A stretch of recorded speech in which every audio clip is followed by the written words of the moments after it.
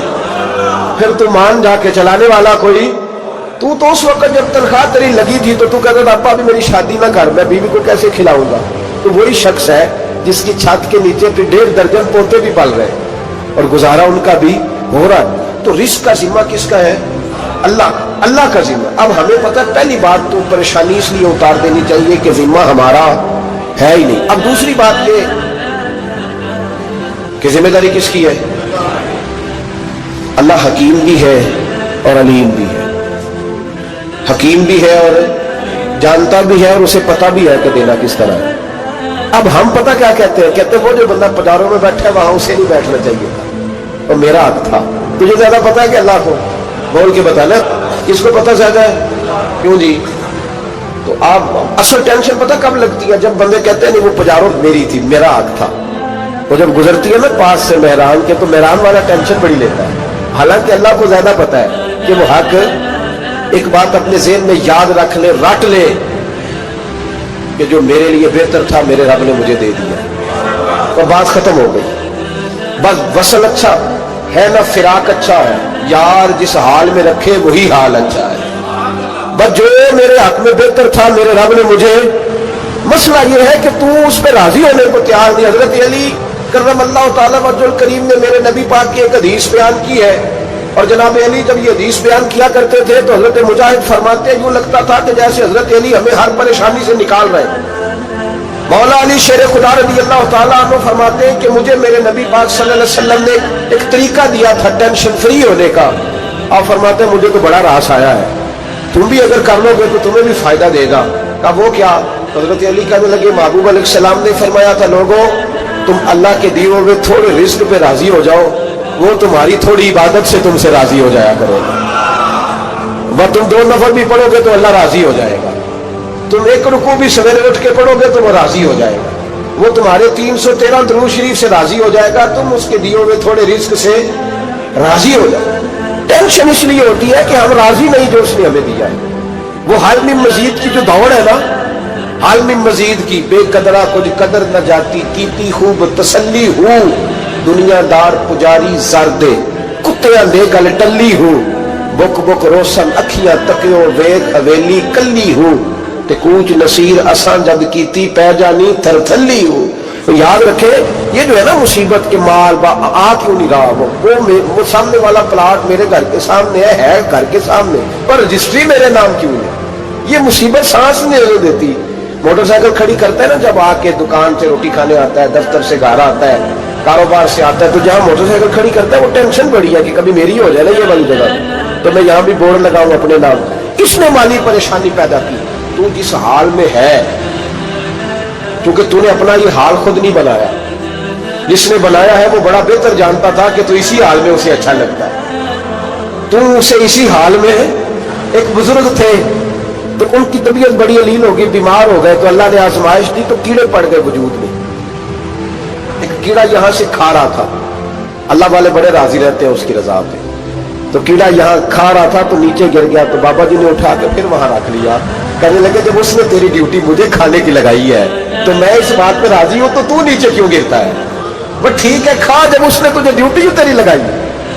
سالبہ بن عبد الرحمان ایک صحابی تھے، سالبہ غالباً، نبی پاک صلی اللہ علیہ وسلم کی خدمت میں آئے، کہنے لگے یا رسول اللہ صلی اللہ علیہ وسلم غربت بڑی ہے، میرے لیے دعا کریں اللہ زیادہ مال دے۔ تو محبوب صلی اللہ علیہ وسلم نے فرمایا تو جس حال میں اچھا ہے وہ تیرے لیے بہتر ہے، اس میں تو ہے وہی حال تیرے لیے مشکل ہے نا یہ جواب سننا۔ کہتے پیر صاحب فلاں جگہ سے تویز آیا، وہاں تو بارے نے آ رہے ہو گئے، تو آپ کے ہاں، تو میں کہتا ہوں یہ تویز دینے والا اگر تویز دے کے امیر بناتا ہے تو پہلے خود کیوں نہیں بنتا؟ یہ خود تو 150 کا تویز بیچ رہا ہے، اپنی بیچارے کی حالت یہ ہے، اگر اتنا ہی تویز اس کا چلتا ہوتا تو پہلے 5 جو تجاروں اس کے دروازے پہ کھڑی ہو۔ عجیب چکر ہے اور عجیب جگہ لوگ الجھ گئے، سمجھتے ہی نہیں بات کو۔ یا رسول اللہ صلی اللہ علیہ وسلم دعا کر دے، تو محبوب نے کیا فرمایا؟ فرمایا تو جس حال میں ہے نا وہ حال تیرے لیے بہتر ہے، اسی میں رہ۔ یعنی حضور دعا کرے، فرمایا سال بعد تو باز آ جا، حضور دعا کرے، فرمایا تو باز آ جا، 2-3 دفعہ کہا، ضد کی، محبوب نے فرمایا جا پھر اللہ تجھے زیادہ پیسے دے گا۔ چند بکریاں خریدی، اتنی برکت ہوئی کہ بکریوں کے ریوڑ بن گئے، پھر کچھ بکریاں بیچ کے گائے خرید لی، ان کے بھی ریوڑ ہو گئے، پھر کچھ اونٹ اونٹنیاں لے لی، ریوڑ ہی ریوڑ۔ پہلے 5 وقت مسجد میں آتے تھے، اب فجر اور عشاء رہ گئی۔ پھر مال زیادہ ہوا تو مدینے شہر میں کوئی جگہ ہی نہیں، مدینے سے باہر حویلی خریدی، پھر جمعہ ہی رہ گیا، جمعے کے جمعے آتے۔ زکوٰۃ کا حکم آیا، میرے نبی کریم علیہ السلام نے حضرت ابو ہریرہ کو بھیجا، فرمایا جا اسے کہہ تیری زکوٰۃ بنتی ہے 2.5%۔ 10 کروڑ روپیہ ہو تو کتنی زکوٰۃ بنتی؟ 1 کروڑ کی 2.5 لاکھ ہوئی نا، تو 10 کروڑ کی کتنی ہوئی؟ تو بڑی مصیبت ہے جب بینک سے میسج آتا ہے نا کہ 25 لاکھ نکل گیا تیرے اکاؤنٹ سے، بہت بڑی مصیبت، بڑی ٹینشن ہوتی ہے۔ ایک صاحب میرے پاس آئے، ان کی زمین اچانک مہنگی ہو گئی، اچانک پہلے کچھ 15-16 لاکھ کی ایکڑ زمین تھی، پھر وہ کروڑ کی ہو گئی، تو میرے پاس آئے، کہنے لگے وہ 10 کروڑ روپے بنتے ہیں تو زکوٰۃ، تو میں نے کہا آپ نے کیا کیا؟ ذری زمین پہ عشر آتا ہے، اس پہ زکوٰۃ نہیں آتی، تو آپ نے کیا کیا؟ کہنے لگے وہ کچھ سوسائٹی کے رول کے مطابق میں نے فائلیں وغیرہ لے لی ہے، اب میں نا کبھی موقع آئے گا تو ان کو بیچوں گا۔ تو میں نے کہا اب تو آپ کا یہ مال ہو گیا بزنس کا، تو اب تو اس پہ زکوٰۃ آئے گی۔